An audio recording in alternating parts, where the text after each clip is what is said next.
The morning bell had not yet rung, but the schoolyard was already buzzing with chatter.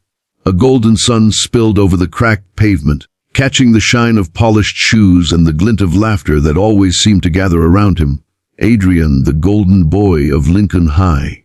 He was tall, confident, and carried that charm that made teachers smile, parents proud, and students either admire him or quietly envy him. To many, Adrian was untouchable, the boy who ruled the hallways not with fists but with influence, the kind of presence that made others step aside when he passed. That morning, however, all of that changed when he decided to block the path of the new girl at the school gate. Her name was Leela. 14 years old, slightly smaller than the average ninth grader, with dark hair that framed her soft, cautious face. She arrived on an old, slightly rusty bicycle that carried her through the narrow streets from the small apartment she shared with her widowed mother.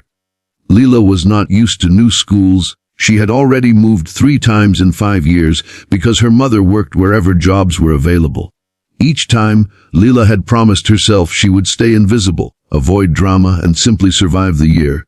But that morning, fate had other plans. Adrian stood right at the gate, surrounded by his friends who chuckled at every glance he gave. The golden boy's reputation was more than just being good at sports and charming teachers. He enjoyed testing people, seeing who dared to stand up to him, and who crumbled under his smirk. When he saw the new girl pedal up, cautious and unsure, he whispered to his friends, "Watch this." With an arrogant grin, he stepped into her path, spreading his arms wide, his friends laughing behind him. Leela hit the brakes sharply, her old bicycle screeching to a stop. Dust rose from the tires. Her heart pounded as her eyes lifted to meet Adrian's. "Excuse me," she said softly, almost hoping he would just move aside. But Adrian wasn't about to.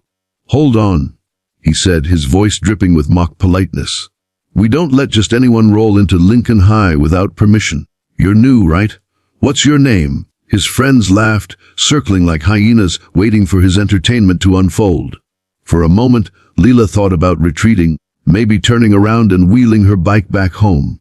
But something inside her snapped. Perhaps it was the years of being overlooked, pushed aside, and underestimated. She took a deep breath, lifted her chin, and said, "My name doesn't matter. I'm here to study, not to play games." She tried to steer her bike around him, but Adrian moved again, blocking her with ease.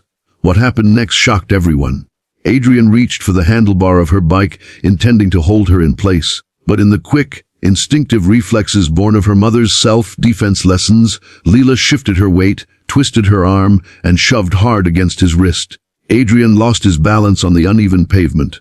His foot slipped against a loose stone, and before anyone could react, the golden boy was flat on the ground. Silence fell over the group of friends. For a moment, nobody saw him standing.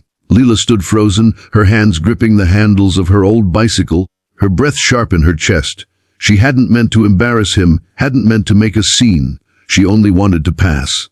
But in that silence, the laughter around Adrian died, replaced by whispers, eyes darting between him and the new girl who had just pushed the untouchable golden boy to the ground. Adrian's pride burned hotter than the scrape on his elbow.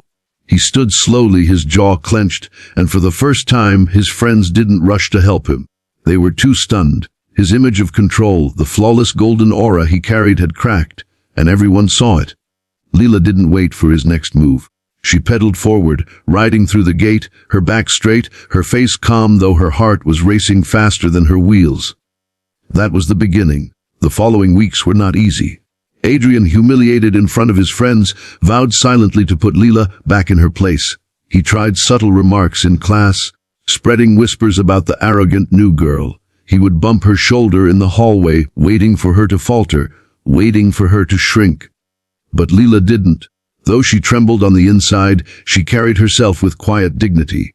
She focused on her studies, answered questions when teachers asked, and ignored the laughter behind her back. Still, the challenge grew heavier. One afternoon, Adrian and his friends blocked her again, this time in the cafeteria. "So," Adrian sneered, "you think you're tougher than me because of one little accident?" Leela's tray shook in her hands, but she didn't let them see her fear. "I don't think about you at all," she replied. Those words hit Adrian harder than any shove, because for the first time, someone wasn't playing by his rules. That night, Adrian went home restless. He stared at his trophies on the shelf, the medals that shone in the light of his desk lamp. Everyone admired him.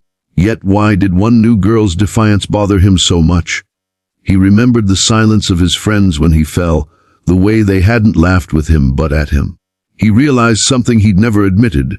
His whole image depended on fear and approval, not respect. And respect was something Leela carried effortlessly. As days turned into weeks, Adrian found himself watching her differently. She helped a younger student pick up dropped books. She stayed behind after class to tutor a boy struggling with math. She rode her rusty bicycle home every evening, her back straight, never ashamed of what she had, never desperate for applause. Slowly, Adrian's anger turned to reflection, and reflection turned to respect. The turning point came during the inter-school sports meet. Adrian, captain of the basketball team, was expected to shine, but an accident during practice left him with a sprained ankle. The golden boy sat on the bench, his pride bruised, watching his teammates struggle without him. To his shock, it was Leela who approached during halftime. "You may not play, but you can still lead them," she said. "You know their strengths, you know their fears. Stand up for them, even if you can't stand on the court." Her words hit deeper than any lecture he had ever received. That day, Adrian shouted encouragement, guided plays, and motivated his teammates until they won by the smallest margin. When the crowd cheered for the first time, it wasn't for Adrian's glory, it was for the team. And Adrian realized he had finally experienced what true leadership felt like. By the end of the year, the boy who once blocked the new girl's bike was no longer the same. He wasn't untouchable anymore, he was approachable. He laughed without mockery, walked without arrogance, and began to build friendships rooted in respect instead of fear. And Leela, she no longer felt invisible. She had found a place, not by being loud or by fighting for attention, but by standing tall when it mattered most. The story of Adrian and Leela became an unspoken lesson at Lincoln High, that pride falls quickly but dignity rises quietly. Message to viewers: this story reminds us all that strength doesn't come from making others small. It comes from lifting them up, from courage and from respect. Leela's quiet bravery and Adrian's journey of change show us that even the proudest hearts can learn, and even the quietest voices can lead. Now, I want to hear from you. What would you have done if you were in Leela's place? Or Adrian's?